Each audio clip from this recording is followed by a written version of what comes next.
Hello and welcome to 5 Minutes of Postgres. My name is Lucas, and today we're going to talk about a future without bloat. This is a blog post by Alexander Korotkov on the OrioleDB blog.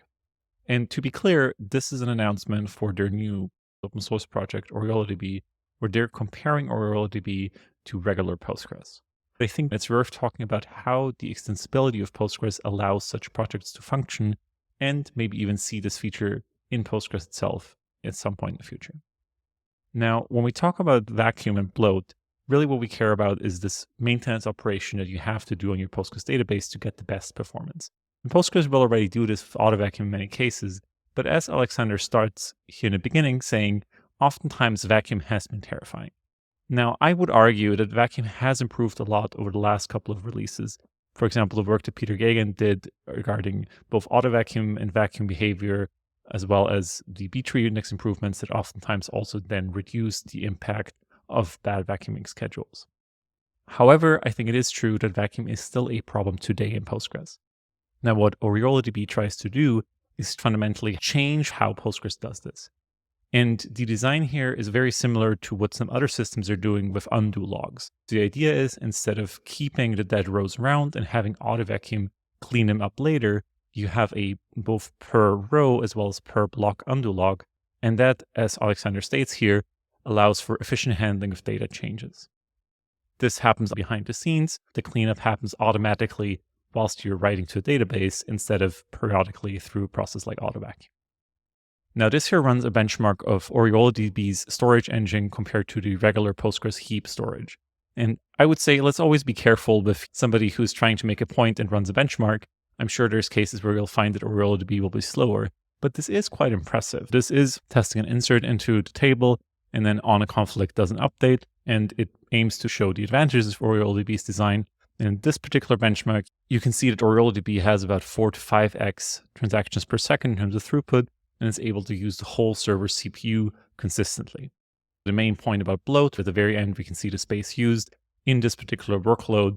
If your Autovacuum isn't tuned well, you will see Postgres's table size grow over time as the table gets more bloated. The argument here is with OrioleDB, you have no bloat and you have much less I/O as well for each transaction. It's important to recognize that there is something interesting here.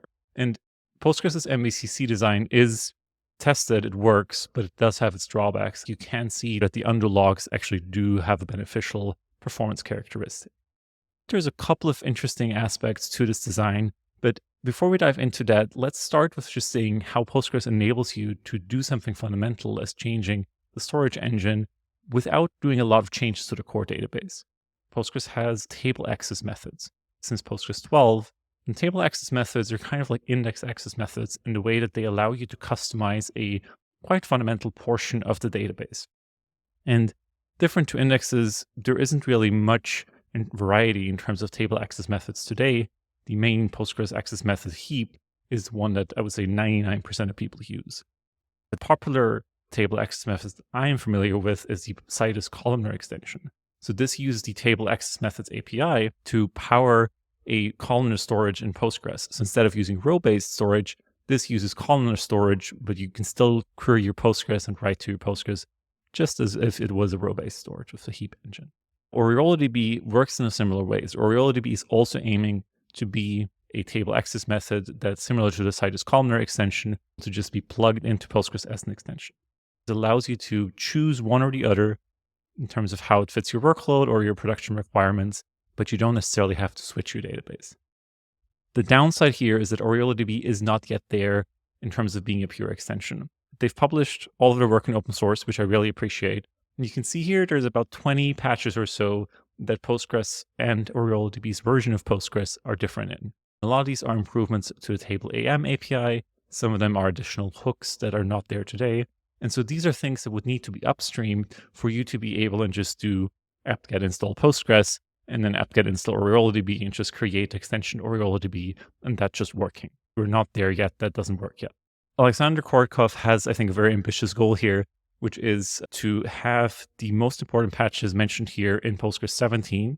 So the version that's currently in development that will be released in about a year's time, and then get OrioleDB to be a pure extension in Postgres 18. Alexander also elsewhere stated that his ultimate goal is that the heap storage engine in Postgres that powers your databases today will eventually be replaced by something like Oriole. I think that's a very ambitious goal, and I'm personally skeptical, but it's good to set your goals high.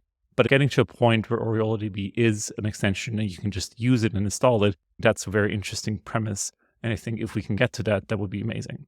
One thing that I want to mention here about OrioleDB's design that I wasn't aware of before is that it is actually very intricately involved with how indexes are structured and how indexes maintain their versions of rows. Because in Postgres today, even though we're talking about the table access method, the index access method also has to clean up that tuples that are no longer existing. What somebody on HackerNews commented was saying, Oriole is designed their transaction-aware indexes. There is a risk here that individual writes are slower because of that transaction-aware index design. We'll have to see a lot more benchmarks here to understand these specific trade-offs and to understand what are we losing by using a design like this. On the note of vacuum, the one last thing I want to mention is that in pganalyze, we are also spending a lot of time thinking about vacuum. We have a new feature called the pganalyze Vacuum Advisor that we're going to be releasing next week. And I'd love to invite you to our webinar next week, where we're going to be talking about all the new functionality and how you can get the most out of your Postgres production database today without requiring any extensions, just in terms of tuning the right settings and making sure there are no operational problems with your Autovacuum. Join us for the webinar, and I'd be curious to hear your personal stories about vacuum. Thank you so much for listening. This was 5 Minutes of Postgres. Subscribe to our YouTube channel to hear about next week's episode, and talk to you next week.